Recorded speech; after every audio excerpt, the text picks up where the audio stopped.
Boleh gak sih kita ini seorang muslim gitu memiliki visi besar, wah ternyata harus dong wajib gitu ya. Ternyata kita di visi itu tidak cuma di perusahaan ya, tetapi kita juga sebagai pribadi harus punya purpose, punya visi gimana agar bisa lebih bermanfaat kepada orang lain. Nah, oleh karenanya bisnis yang kita garap ini, kekayaan yang kita kejar ini itu cuma sebagai alat, sebagai tools kita untuk kemudian bagaimana menebar kemanfaatan di banyak orang.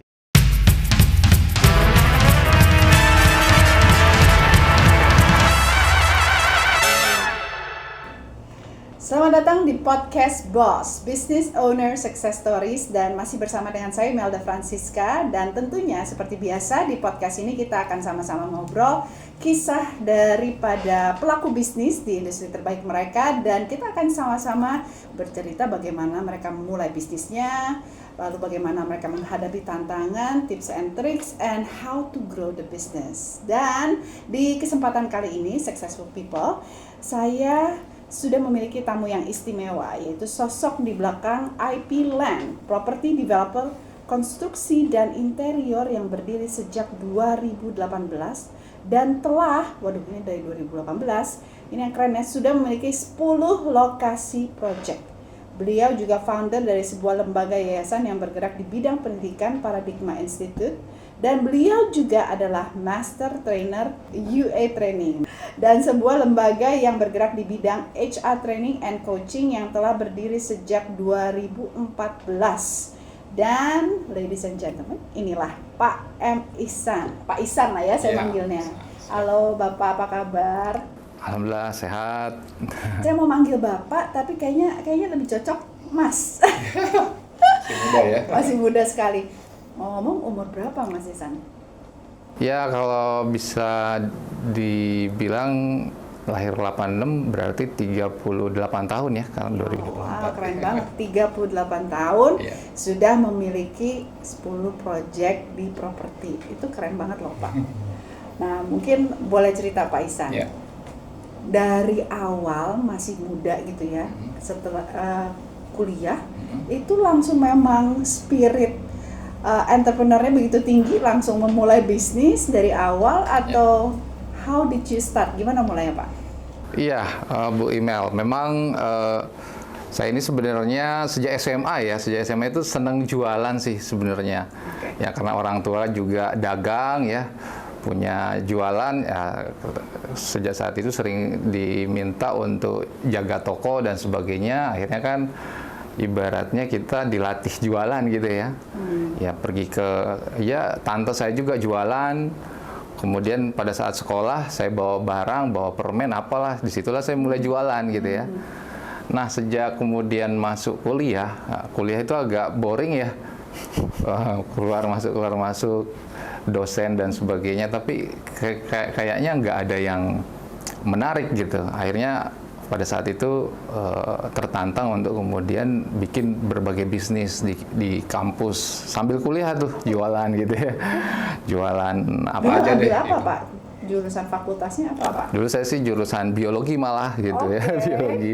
Lulusnya di Unhas jurusan biologi, setelah itu sambil jualan gitu.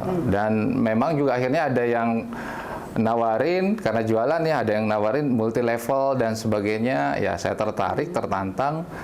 Akhirnya ikut jualan multi level juga waktu memang itu. Memang demen dagang lah ya dari awal ya. Iya. Oke. Itu. Nah, lalu kemudian saya pindah nih ke Jakarta ya. Sejak tahun 2006 akhir lah, awal 2007. Waktu itu saya diperkenalkan oleh teman untuk kemudian kerja. Awalnya sih kerja di om saya ya, di dunia telekomunikasi. Setahun setelah itu saya bosen nih, bolak-balik Jakarta, Depok, kayaknya bete gitu ya. Lalu kemudian beralih ke dunia marketing, yakni di media ya. Pada saat itu saya mengembangkan media, lalu kemudian kita jualan media tersebut. Ya nggak sampai setahun juga saya agak boring jadi karyawan. Akhirnya saya mengajukan diri, udah saya bikin lembaga jualan sendiri deh, yaitu distributor. Saya jualan media itu, jualan buku dan sebagainya. Jadi memang darah jualannya itu sejak SMA udah Jadi kuat kalau lah disuruh gitu ya. kerja, bawaannya boring. Iya, bawaannya Karena mungkin boring. otaknya terlalu kreatif. Iya, iya. Pokoknya ingin menghasilkan sesuatu. Oke, terus dari dunia media, jualan buku gitu ya. Itu kan kayak jauh banget masuk ke dunia properti. Yes. Nah itu gimana ceritanya tuh? Iya, sebenarnya kan jualan buku ini karena seneng baca ya sejak awal. Seneng baca, jualan buku, ada toko buku juga dan sebagainya. Dari situ saya seneng banget baca, ya sehari bisa baca beberapa buku. Karena bosenan, kadang buku itu ganti-ganti tuh dalam sehari. Tapi akhirnya kan dari situ saya banyak knowledge ya, banyak informasi tentang motivasi, tentang teknik jualan dan sebagainya. Nah, singkat cerita saya bikin lembaga pendidikan tuh, namanya Paradigma Institute. Oke. Ini bimbingan Jadi belajar Paradigma khusus. Institute dulu ya. Iya, Paradigma Institute dulu. Karena apa? Karena ya pengen ngajarin orang gitu ya. Pengen ngajarin orang mulai dari anak. Ini pendidikan dulu nih, SMP, SMA gitu ya. Jadi ini bukan sekedar lembaga bimbingan belajar, tetapi juga bagaimana mengarahkan anak-anak ini supaya dia mandiri gitu. Jadi ada mentoringnya supaya anak ini mandiri dan disenengin gitu. Nah dari lembaga pendidikan ini kemudian kita kembangkan UA Training. UA Training inilah yang Apa sih UA Training? UA Training ini ya lembaga training yang mengcoaching orang di dunia bisnis gitu ya. Bisnis dan marketing lah seperti itu. Mengcoaching orang dan juga ya kalau kita masuk juga di dunia korporasi untuk kemudian kita bikin training-training di bidang penjualan dan juga sebenarnya HR juga sih. HR itu learningnya perusahaan kan di situ ya. Kita bikin juga di UI Training itu. Makanya kita sempat bikin batch learning design, ada marketing juga, ada coaching bisnis juga di situ. Nah dari situ kemudian saya ternyata menemukan banyak klien tuh Bu, ya klien yang di dunia karena circle kita ya, klien di dunia properti syariah, ada yang konven juga, ada yang syariah, dan ada yang sudah cukup membutuhkan untuk dikonsultani nih properti syariah. Dari situ saya kemudian berpikir ini kan properti syariah dunia baru gitu Bu ya bagi saya. Mungkin sebelum maksudnya konsep properti syariah dunia ini seperti apa? Iya, tadinya kan saya dunia pendidikan nih, dunia pendidikan dan training. Masuk ke properti syariah juga dunia baru bagi saya kan waktu itu. Tahun 2017 lah ya, 2016, 2017. Tapi dia menginginkan diperbaiki bidang marketingnya, ya. Marketingnya, penjualannya. Akhirnya saya belajar di beberapa komunitas ya. Salah satunya di developer properti syariah. Guru saya namanya Ustadz Roshid Aziz tuh.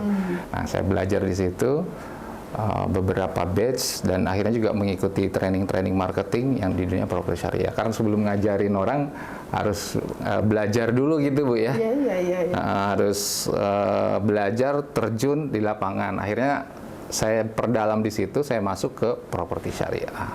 Nah, properti syariah ini kan ternyata tidak semudah yang dibayangkan ya. Masalahnya juga ternyata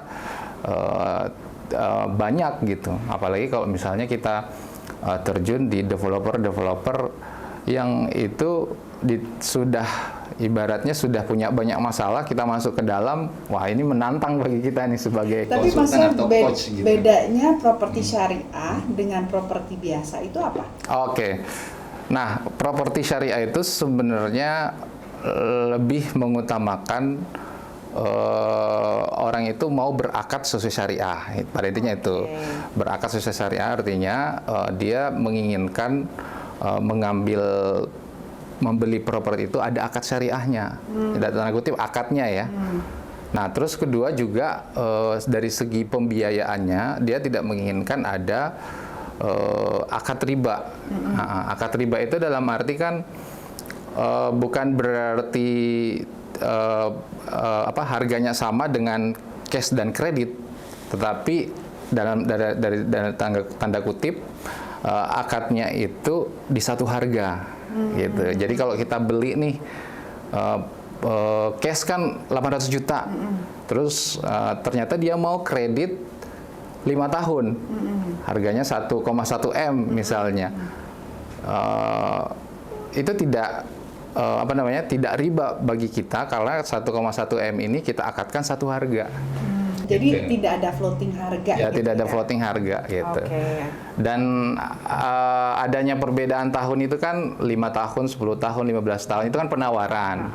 Tetapi pada saat akad itu satu harga. Nah, satu harga inilah yang menjadikan ini sah gitu. Oke. Kalau menggunakan perbankan kan mungkin karena penawarannya akadnya bisa berubah ya, floatingnya Iya, itu. nah itu yang tidak menjadi syariah. Ya, itu yang tidak menjadi syariah bagi kita. Nah terus balik lagi nih, Iya. tadi masuk ke developer yang sudah tanda kutip punya PR gitu ya, punya PR tadi. terus mau masuk dengan konsep syariah. Nah itu gimana Pak? Ya, akhirnya kan kita memetakan persoalan yang ada dulu gitu ketika itu. Akhirnya, wah ini persoalannya ternyata kalau di properti kayaknya sini hampir umum ya. Persoalannya itu kan adalah bagaimana cash flow yang ada itu bisa mengcover operasional dan pembangunan dan membiayai marketing kan itu dulu. Nah, lalu kemudian bagaimana caranya itu bisa mencukupi? Itu kan harus diatur oleh developer. Nah, saya sebenarnya PR-nya waktu itu cuma marketing kan. Marketing. Nah, tetapi ternyata marketing ini kan harus inline dengan di dalam UUD gitu. ya, butuh duit ya. Ternyata ujung-ujungnya manajemen keuangan di dalam gitu. Ya. Oke, pada saat itu akhirnya kita ibaratnya ngegas marketing, dikencengin dan sebagainya. Kita kumpulkan agensi, kumpulkan marketer, banyak penjualan gitu ya. Penjualan ada ya, bisa sesuai harapan, tapi ternyata lagi-lagi itu akhirnya kan ketika uang masuk terus cash flow manajemennya kurang bagus di dalam, itu akhirnya mempengaruhi. Mempengaruhi apa? Karena konsumen yang datang ini akhirnya kan melihat progres lapangan gitu ya. Melihat bagaimana kepuasan konsumen sebelumnya. Nah, itu yang menjadikan beberapa persoalan kalau itu tidak segera ditangani. Nah, pada saat itu saya berpikir, wah ini kalau developer yang saya tangani masalahnya begini terus, nggak selesai aku kan. Oleh karena itu, kalau begitu gimana saya terjun langsung aja deh jadi developer gitu ya. Bapak take over proyeknya atau bikin proyek lain? Yes, jadi saya nggak take over proyeknya. Akhirnya kan saya bukan meninggalkan, kita sudah selesai akadnya ya. Saya memang waktu itu sekitar setahun lebih lah dengan teman waktu itu. Saya bantu dan saya tidak tahu kedepannya sudah seperti apa. Yang penting kita sudah target marketingnya tercapai. Persoalan cash flow dia itu urusan dia gitu ya. Dapurnya itu dia dapurnya dia. Akhirnya setelah saya menangani developer yang seperti itu, lalu kemudian saya berpikir gitu, wah kenapa ini kan kalau bikin bisnis begini sebenarnya gampang ya. Tinggal manajemen keuangannya yang bagus, terus marketingnya yang oke, jalan gitu. Itu sebenarnya jadinya gampang apa susah? Gampang-gampang susah. Karena menurut saya kalau ngerjain proyek biasanya either susah atau susah banget gitu. Susah-susah gampang lah. Artinya sebenarnya kalau persoalan cash flow ini aman gitu Bu ya. Marketing yang sebenarnya tinggal bagaimana kita meng-hire orang-orang yang bagus lalu kita manage gitu, manage mereka. Oke, itu sekarang Pak Ihsan dengan punya 10 project ya gitu. Ini semua 10 project ini konsepnya syariah base gitu. Syariah base. Dan seperti apa konsep daripada project syariah base ini gitu? Maksudnya apakah bentuknya perumahan atau gimana Pak? Boleh ya, sekarang kita sejak saya kemudian masuk ke properti syariah terjun langsung. Nah, itu kita memang banyak langsung terjun ke perumahan. Perumahan saya langsung ambil pasar premium gitu ya. Oke, premium itu berarti di berapa harga? Harga 700 sampai 1,5 M lah. 700 juta sampai 1,5 M. Dan saya stay di situ dan kita branding di situ. Oke, iklan ya? Iya, Oke, terus? Dan sama sekali tidak menggunakan bank gitu ya. Mungkin orang berpikir ya, wah ini gimana bikin properti tapi tidak menggunakan perbankan gitu ya. Ya terus kapitalnya gimana Pak? Kapitalnya gimana nih ngaturnya gitu. Nah itu yang banyak orang nggak mungkin. Nah ya setelah kita pelajari dan setelah ya ibaratnya ini bermain cash flow lagi dalam arti bagaimana mengotak-atik cash flow ini mensinergikan dengan marketing sehingga ini masuk gitu. Nah itu yang menjadi ya tantangannya. Nah kebanyakan memang kalau kita di lapangan tantangannya di situ, bagaimana cash flow-nya itu agar masuk untuk pembangunan. Dan jadi benar-benar harus hati-hati banget. Iya, harus hati-hati banget. Karena kita tidak menggunakan perbankan. Tapi menariknya, ternyata setelah kita menggunakan skema syariah ini, saya pikir berat gitu ya, berat dari segi cash flow. Ternyata setelah menjalani starting awalnya kan memang yang berat ya. Starting awalnya jalan, wah ternyata profitnya jauh lebih besar daripada menggunakan perbankan gitu ya. Karena nggak ada bunga kosnya itu ya Pak. Tidak ada perbankan sendiri kan tidak mengambil profit dari situ ya. Dari penjualan kemudian konsumen cicil ke bank. Nah, profit yang diambil perbankan ini kan kemudian kita tidak berikan.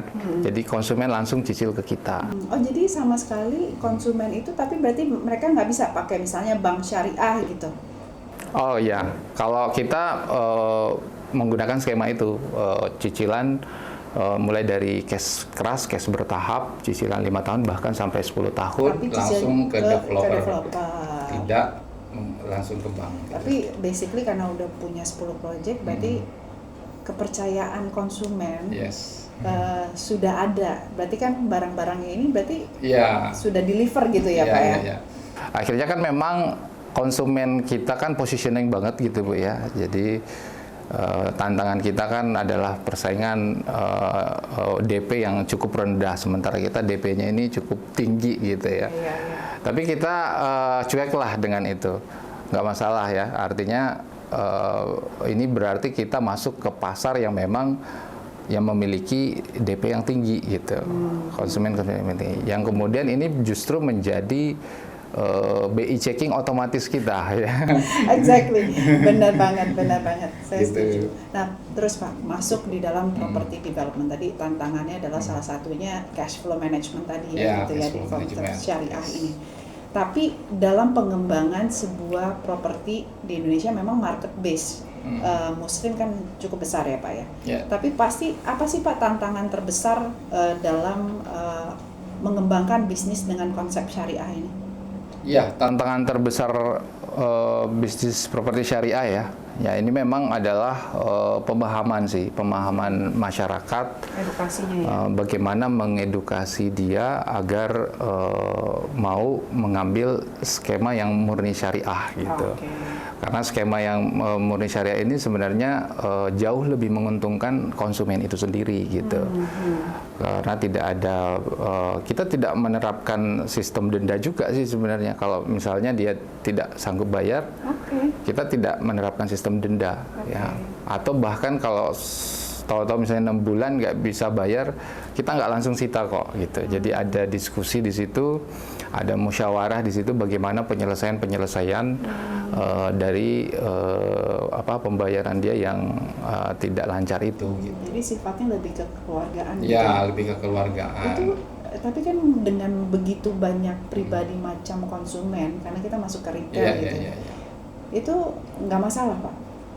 Nggak masalah karena di awal juga kita seleksi mereka kok gitu. Karena dengan DP tadi. Ya, dengan DP ada seleksinya juga. Jadi konsumen walaupun punya DP tinggi, ada BI checking-nya. Ya. Ada istilahnya developer checking.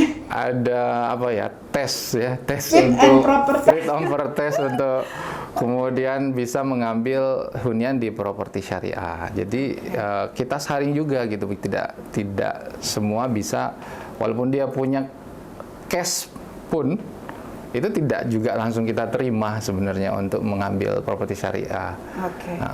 Ya, apalagi kalau cicil ya. Jadi kita ada tes yang kemudian orang ini layak nih untuk kita berikan cicilan gitu. Nah dari situ sistemnya berjalan gitu ya.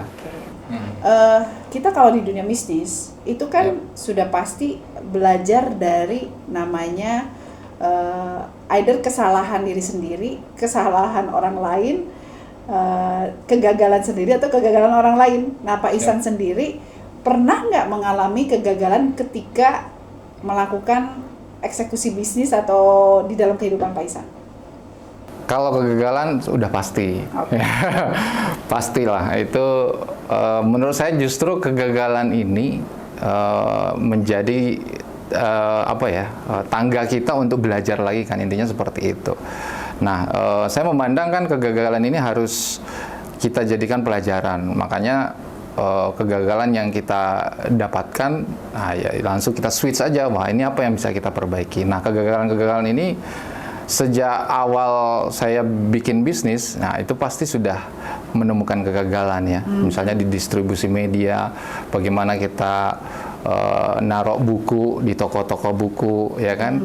Ada yang laku 1-2, ada yang nggak laku sama sekali, dikembalikan semua bukunya, medianya, ya kan? Itu kan salah satu bentuk kegagalan gitu. Nah, akan tetapi itu kita switch lagi. Nah, juga di dunia pendidikan juga seperti itu ya. Banyak kompetitor yang lebih baik di luar sana. Nah, itu kita terus mengevaluasi diri. Begitu juga dengan properti ya. Properti syariah ini banyak juga hal-hal yang bisa memicu kita gagal gitu ya. Saya bahkan banyak belajar dari teman-teman yang gagal tadi, yang saya tadi ceritakan ya kan. Dia mungkin eksekusi keuangannya kurang bagus, menjaga cash flow-nya kurang bagus, sehingga berdampak ke semua hal. Nah, itu yang menjadi pelajaran kita juga gitu. Dari kegagalan-kegagalan itulah kemudian banyak kita mengevaluasi dan terus meningkatkan. Bahkan sampai sekarang di dunia marketing pun, nah itu banyak gagalnya juga gitu ya. Tidak bisa jadi kegagalan yang kita dapatkan ini, jualan ini bisa 90% mungkin gagal gitu ya. Dari segi kita usaha jualannya itu bisa 80-90%. Belum tentu orang mau tertarik beli produk kita gitu ya. Dari 100 leads yang datang ya. Dengan biaya yang begitu besar, kita edukasi, kita tawarkan, yang tertarik untuk dengar paling ya 10-15 orang tuh. Dari 10 ya 10-15. Dari 10-15 ini yang kemudian mau datang survei ya paling 5 ya. 5 itu udah bagus banget gitu. Dari 5 yang datang survei mungkin yang closing 2-3 gitu. Jadi atau 0 kadang kadang gagal closing gitu ya. Nah, seringkali kita dapatkan kegagalan seperti itu, tetapi kita nggak menyerah gitu. Nah, itu gimana Pak Ihsan dalam mengeksekusi ide gitu ya, terus juga tadi konsep bisnis gitu, ketika menemukan kegagalan gitu, mindsetnya Pak Ihsan tuh gimana sih bisa terus maju, terus kayak tadi kan di media awal gagal tapi nggak tadi ya, pantang menyerah itu gimana tuh? Ya, pantang menyerah ya. Ya sebenarnya kalau saya sih selalu menaruh harapan ya. Harapan kalau gagal hari ini ya insya Allah besok bisa sukses. Itu pertama. Jadi kita selalu ada harapan untuk kedepannya.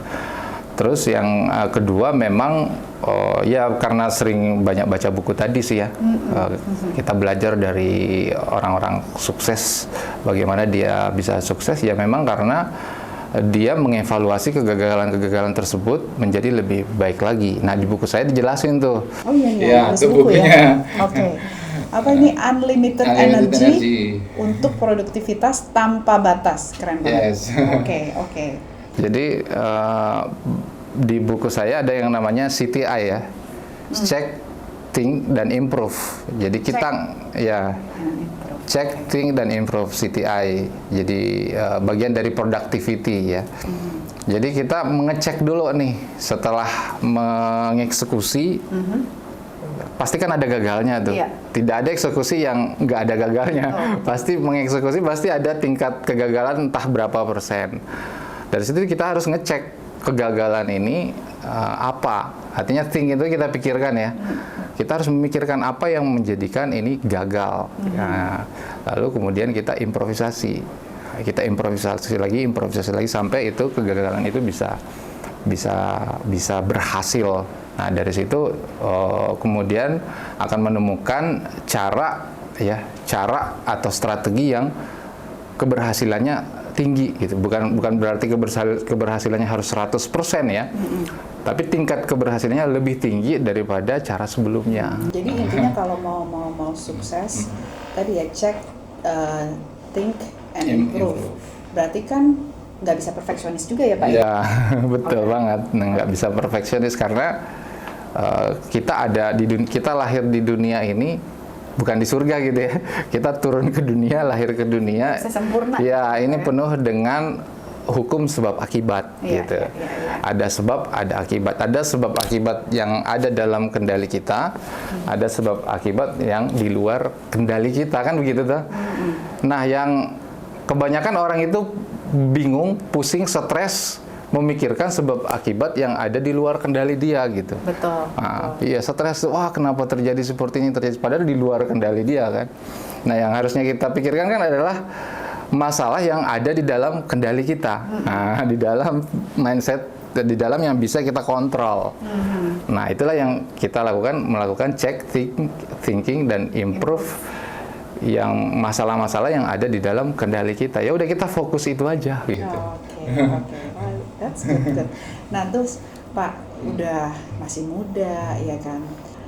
Apa yang saat ini ya maksudnya seperti kan journey-nya pasti masih panjang. Yes. Kalau boleh tahu sebenarnya visi Pak Ihsan tuh apa sih? Mau jadi pembisnis yang kaya raya gitu, atau mau nanti malah dakwah di mana-mana, atau apa Pak gitu loh visinya? Iya. Ya, mengenai visi ini memang sering saya tanyakan ya ke teman-teman.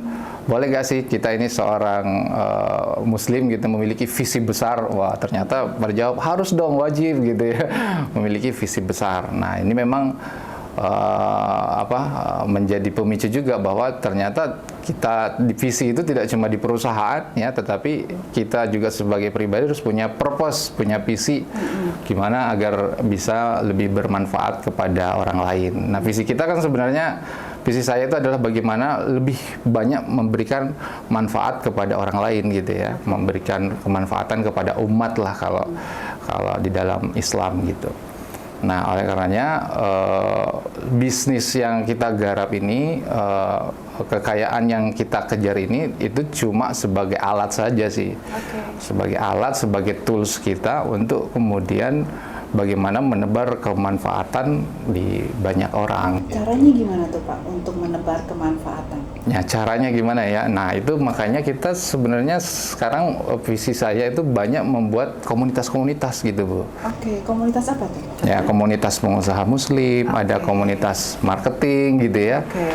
Nah, dan komunitas-komunitas penghuni rumah syariah. Nah, ini kan akhirnya saling terkait semua gitu. Apalagi kalau rumah syariah ini akhirnya juga banyak ya penghuni-penghuninya yang itu mau berinteraksi terus dengan kita, karena kita punya perumahan kita itu akhirnya punya program-program juga gitu ya. Dengan konsep syariah. Ya, dengan konsep syariahnya kita tidak cuma menawarkan hunian gitu ya, tetapi juga menawarkan bermasyarakat dengan cara syariah gitu.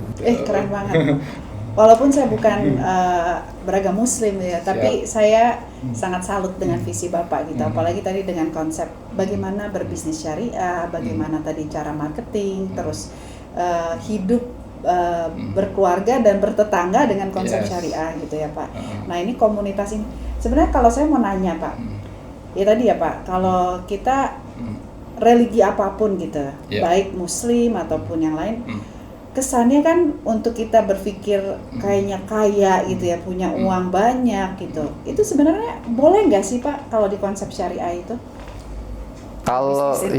Kalau berbisnis dan kaya itu justru dorongan dari Rasul ya. Kalau kita, jadi seorang Muslim itu ya memang harus kaya gitu, supaya dia bisa memberikan manfaat yang sebesar-besarnya kepada orang lain gitu. Iya, karena kalau miskin ya kita nggak punya, justru bisa menyusahkan orang lain gitu ya, nggak bisa bantu orang lain ya, pahalanya dikit lah gitu ya.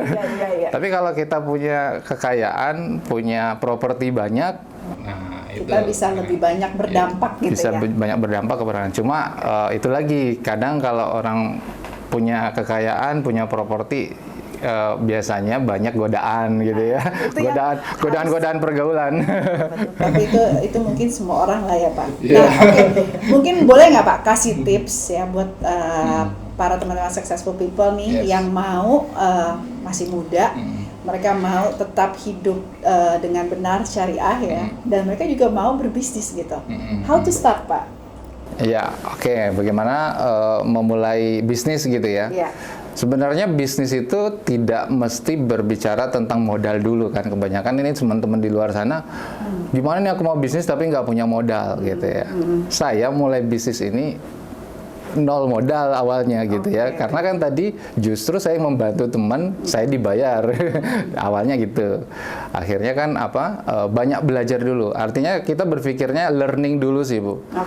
Bagaimana kita harus memulai bisnis itu, berpikirnya jangan langsung mau untung gitu, jangan langsung mau profit, tapi gimana caranya aku masuk ke dunia ini tapi saya dapat ilmu banyak nih, belajar banyak dari situ, lalu kemudian dari situ belajar banyak, saya startingnya nanti sudah punya informasi yang kuat tentang bagaimana mengembangkan bisnis ini gitu. Jadi intinya sih learning sih kalau saya, bukan modal ya. Kalau kita punya kemampuan learning yang bagus, belajar banyak, modal itu ngikutin. Nah, karena kan modal itu sebenarnya bukan di kita ya, datangnya dari orang lain. Bisa partner kita ya, bisa saudara kita. Nah, partner dan saudara kita ini mau memberikan modalnya ke kita kalau dia trust gitu ya.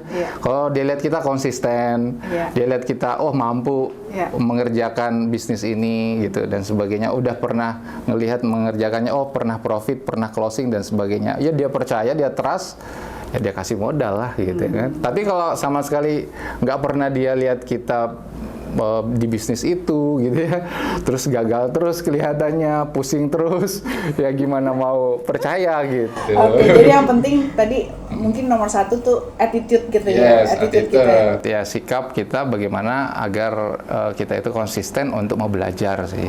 Terus konsisten mau belajar, terus tadi konsisten dalam juga melakukan bisnisnya, sehingga akhirnya orang percaya gitu ya sama kita ya.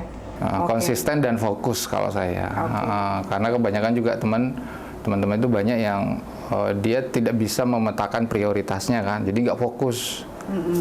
Jadi mesti agak fokus gitu. Keren banget, Pak Ihsan, thank you banget untuk waktunya.